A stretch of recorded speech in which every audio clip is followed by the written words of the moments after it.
हा आहे अगदी perfect Bombay style street vada pav.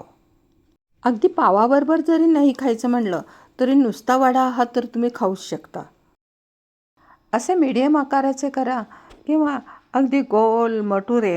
आपल्या जीवनीला जरासा ताण देऊन खाण्यासारखा मोठा मोठा करा. नमस्कार. A1 सुग्रास रेसिपीच्या किचनमध्ये मी अमिता दाते आपल्या सर्वांचं स्वागत करते. महाराष्ट्रात तर आपण पावसाळ्यात म्हणा किंवा एरवीसुद्धा बाहेर गेलो की वडापावला सर्वात प्रथम प्रेफरन्स देतो. आज तसेच स्ट्रीट स्टाईल वडापाव मी करत आहे. हे मी मीडियम आकाराचे 1 किलो बटाटे घेतलेले आहेत आणि कुकरमध्ये शिजवून घेणार आहे, पण ते असे अर्धे अर्धे करून मग शिजवून घेत आहे.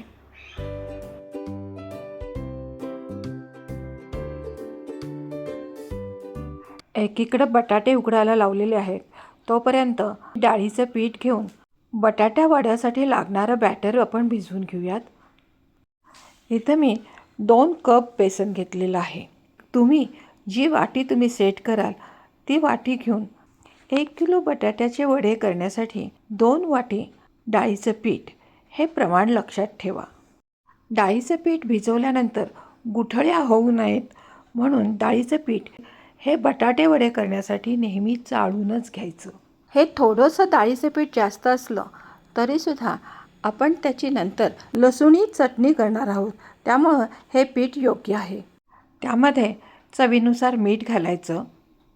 नंतर अगदी थोडीशी हळद घालायची. म्हणजेच 1 वाटी डाळीच्या पिठासाठी अगदी 1 चिमूट हळद वापरायची. आपण इथं 2 वाटी डाळीचं पीठ घेतलेलं आहे म्हणून 2 चिमूट हळद घेतलेली आहे. तसेच बऱ्याच जणांना डाळीचे आणि बटाट्याचे पदार्थ खाल्ल्यानंतर थोडासा पोटाला त्रास होतो, म्हणून हिंग वापरणं जरुरीचं आहे. अगदी थोडासा हिंग वापरत आहे. तसंच अगदी 2 चिमूट सोडा घेतलेला आहे. हा खायचा सोडा आहे, तो 2 चिमूट निश्चित वापरा. हे प्रमाणही हळदीसारखंच ठेवायचं आहे. 1 वाटी डाळीच्या पिठासाठी 1 चिमूट सोडा. म्हणजे मी इथं 2 वाटी डाळीचं पीठ घेतलेलं आहे, त्यामुळं 2 चिमूट सोडा वापरत आहे. आपल्याला हे डाळीचं पीठ भिजवण्यासाठी 2 कप डाळीच्या पिठासाठी 2 कप पाणी वापरायचं आहे. पण हे पाणी वापरताना पहिल्यांदा अगदी थोडं थोडं पाणी घालून थोडंसं घट्टसर हे पीठ भिजवून घ्यायचं आहे. हे पीठ असं व्हिडिओ दाखवते त्याप्रमाणे घट्टसर भिजवून झाल्यानंतर हळूहळू पाणी घालून या पिठाची कन्सिस्टन्सी फ्लोईंग कन्सिस्टन्सी होईल इतपत पाणी घालायचं असतं. म्हणजे 2 कप डाळीच्या पिठासाठी 2 कप पाणी हे अगदी योग्य ठरतं. पण असं हळूहळू पाणी घातल्यामुळं पिठामध्ये अजिबात गुठळी राहत नाही. हे पीठ भिजवणं खूप महत्त्वाचं असतं. हे पीठ खूप घोटून घोटून असं भिजवावं लागतं आणि जितकं तुम्ही हे पीठ घोटून घोटून घ्याल तितकं बटाट्या वड्याचे आवरण हे अगदी मस्त, अगदी जाड नाही आणि अगदी पातळ नाही असं होतं. आपण जेव्हा बाहेरचे बटाटे वडे खातो त्या बटाट्या वड्याचं आवरण आपल्याला का आवडतं? कारण ते पीठ एकतर चाळूनही घेतात आणि दुसरी गोष्ट पीठ भिजवताना हे पीठ खूप घोटून घोटून घेतात.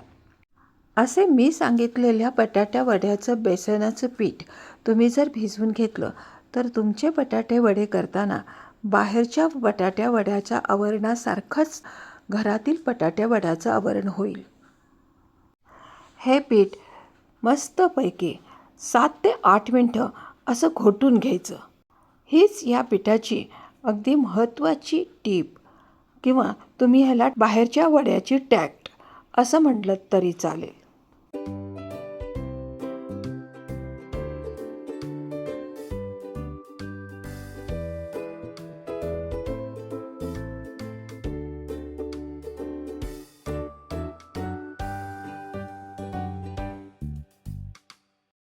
हे पीठ एक अर्धा तास मी भिजवून बाजूला ठेवत आहे. तोपर्यंत आपला कुकरही झालेला आहे. त्यातील आता बटाटे आपण काढून थोडे गार करून घेऊयात. वडापाव म्हणलं, वड्यामध्ये वापरली जाणारी बटाट्याची भाजी असते, त्याचा परफेक्ट मसाला जमणं अत्यंत गरजेचं असतं. आज मी 1 किलो बटाट्याचे बटाटे वडे करत आहे. त्यासाठी 1 किलो बटाट्याच्या वड्यांना लागणारा मसाल्याचं प्रमाण आहे. इथं 2 इंच आलं घेतलेलं आहे, 20 मिरच्या घेतलेल्या आहेत आणि 25 ते 30 लसणाच्या पाकळ्या घेऊन ह्याचं मिक्सरमधून बारीक वाटण करून घेणार आहे. तुम्हाला जर कमी तिखट पाहिजे असेल तर मिरची थोडीशी कमी करा, पण लसूण आणि आल्याचं प्रमाण मात्र तेवढंच ठेवा. हे बटाटे छान उकडून झालेले आहेत. हे छान धुवून थोडंसं कमी पाणी घालून उकडून घेतलेले आहेत. नेहमी लक्षात ठेवा, बटाट्याची भाजी करायची म्हटलं किंवा कोणत्याही कारणासाठी तुम्ही बटाटे उकडून घेत असाल तेव्हा बटाटा उकडताना त्या भांड्यात कमी पाणी घाला. जेवढे बटाटे आपण एखाद्या भांड्यामधून उकडून घेणार असू त्याच्या तळाशी अगदी अर्धा इंच पाण्याची पातळी ठेवून हे बटाटे उकडून घ्या. म्हणजे बटाट्यामध्ये पाण्याचा अंश जास्त राहत नाही आणि बटाट्याची भाजी पिचपिचीत होत नाही. आता आपण बटाट्याची भाजी करायला घेऊयात. इथं मी 1 डाव तेल घेतलेलं आहे. ही भाजी करण्यासाठी आपल्याला तेल जास्त लागत नाही. आणि दुसरी गोष्ट, जेव्हा आपण बटाट्या वड्याची भाजी करतो त्या भाजीला मोहरी, जिरे हे अजिबात घालू नका. कारण कुठलाही तुम्ही बाहेरचा बटाटे वडा खाता त्यामध्ये मोहरी आणि जिरे सहसा नसतात आणि त्यामुळं बटाट्या वड्याची चवसुद्धा वेगळी असते. ह्या तेलामध्ये डायरेक्ट थोडासा हिंग आणि हळद घालून तो परतून झाल्यानंतर आपण केलेला आलं लसूण मिरचीचा खरडा घालायचा आणि तो छान परतून घ्यायचा. म्हणजे हिरव्या मिरचीचा कच्चेपणा जातो आणि ही मिरची बाधत नाही. असा खरडा परतून झाल्यानंतर त्यामध्ये आपण बटाटे कुस्करून घालायचे आहेत. हे बटाटे हातानेच कुस्करून घेतले की मध्ये थोडा थोडा बटाटा हा फोडीसारखा राहतो आणि तो बटाट्या वड्यामध्ये खाताना खूप चांगला लागतो. काही जणं हा बटाटा स्मॅशरने स्मॅश करून घेतात, परंतु तो बटाटा अगदी गोळा होतो किंवा खूप मऊ होतो.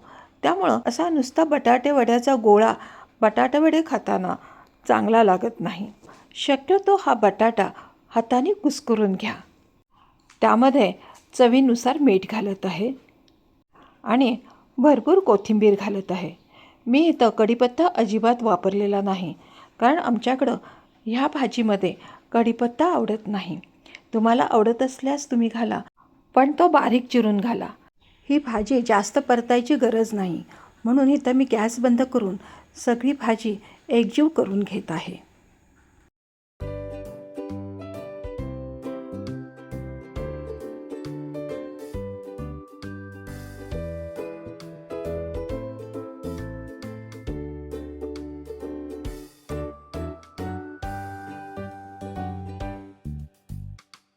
बऱ्यापैकी ही भाजी थंड झालेली आहे. आता मी त्याचे मीडियम आकाराचे गोळे करून घेत आहे. असे हे मीडियम आकाराचे 15 वडे केलेले आहेत. 1 किलो बटाट्यामध्ये हे मीडियम साईजचे 25 वडे होतात. आपण भिजवलेलं डाळीचं पीठ छान फुलून आलेलं आहे. इथं अगदी फ्लोईंग कन्सिस्टन्सी या पिठाची झालेली आहे.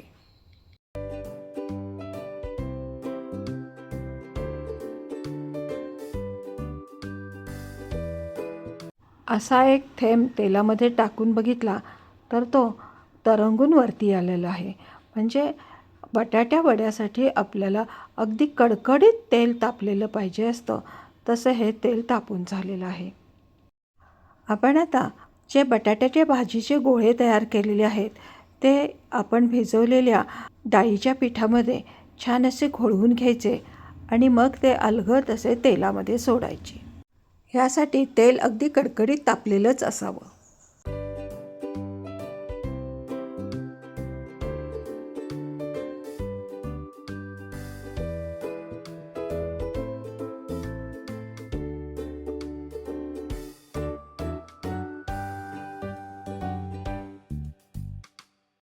हे वडे सोडताना आपल्या हातातून थोडे थोडे डाळीच्या पिठाचे जे थेंब थेंब पडतात ते साठवून आणि अशाच प्रकारच्या आणखीन पुंगळ्या करून आपण चटणी करायची आहे.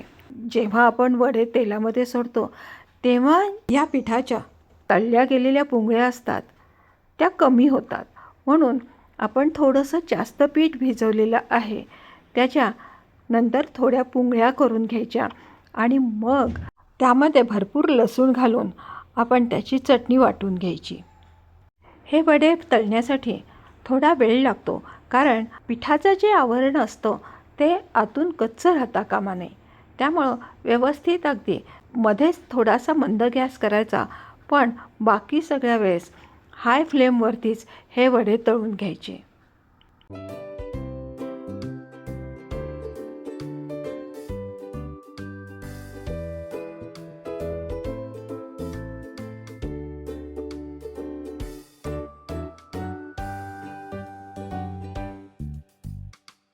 हे बघा, अगदी खरपूस वडे तळून होत आहेत. असे खरपूस वडे तळून झाले की आपण ते बाजूला काढून घेत आहोत.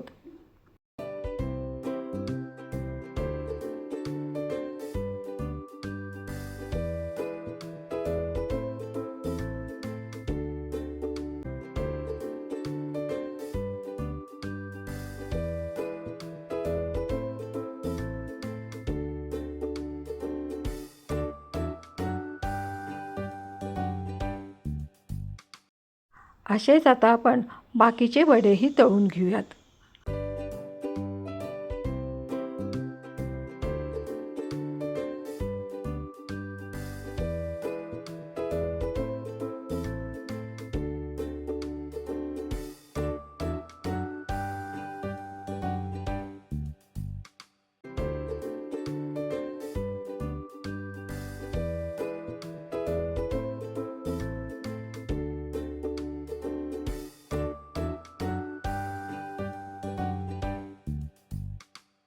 वडे म्हणलं की तुम्ही बाकीचे मसाले ठेवा किंवा नका ठेवू, चटणी करा किंवा नका करू, पण हिरवी मिरची तळलेली पाहिजे, तीसुद्धा असं थोडंसं मीठ पेरून.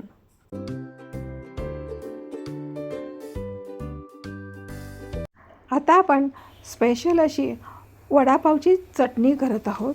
त्यासाठी आजकाल अशी वेगळी वड्याबरोबर चटणी मिळते आणि ती पावामध्ये घालून त्याच्यावरती वडा ठेवतात आणि वडापाव सर्व करतात.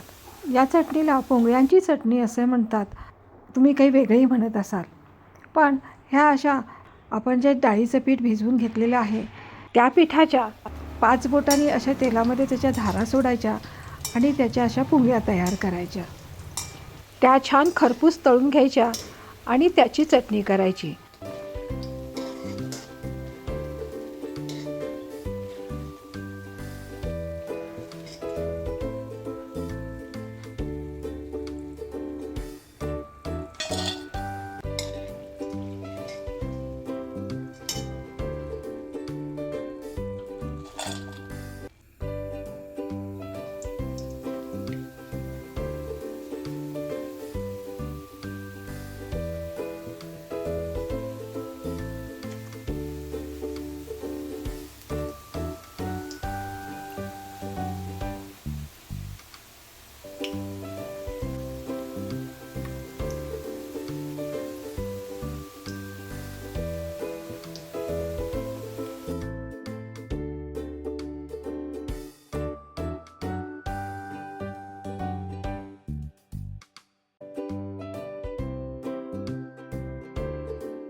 या अशा सगळ्या खरपूस तळून घेतलेल्या अशा पुंगळ्या घ्यायच्या.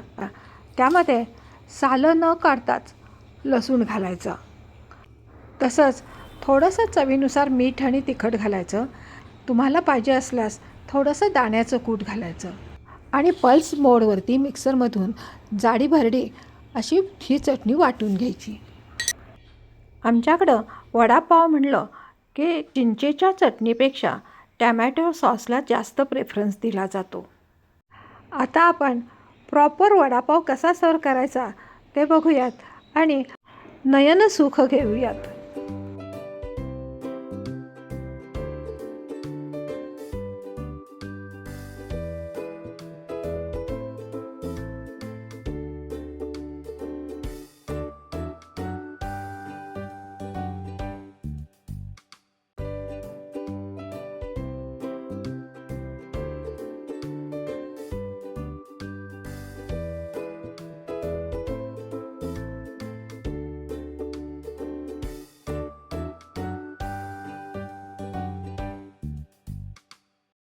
आ हा हा हा, मस्त दिसतोय की नाही हा वडापाव. मला तर कधी हा वडापाव खाईन असं झालं आहे. पण खरं सांगा, झाला की नाही अगदी स्ट्रीट स्टाईल वडापाव. ह्याला तुम्ही बॉम्बे वडापाव म्हटलं तरी चालेल, कारण ही स्टाईल बॉम्बे स्टाईल आहे.